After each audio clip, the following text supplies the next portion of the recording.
សូមមៀងមេចាំថា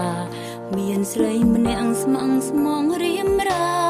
ទួងបងមានគេក៏ដោយត្រឹមស្រមោលក្នុងចិនបង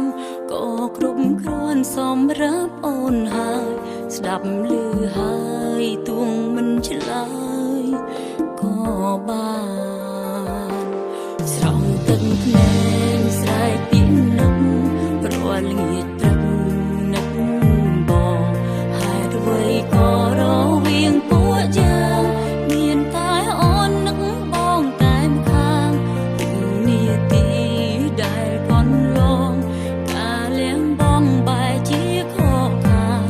សង្សារបងគេមានសំណាងអូនច្រណែនគេ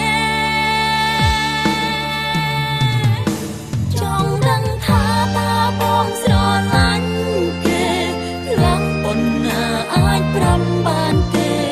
នៅពេលដែលបងនៅក្បែរគេដឹងទេអូននឹងបងស្រីម្នាក់នេះច្រណែនសង្សារបង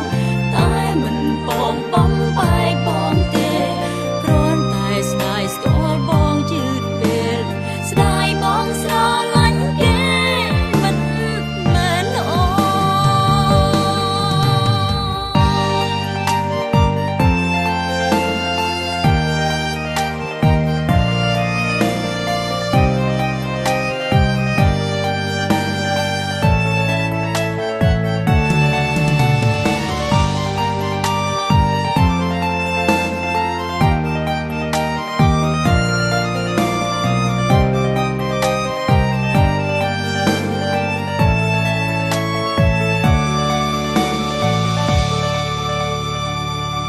ស្រង់ទឹកភ្នែកស្រែកពីនឹក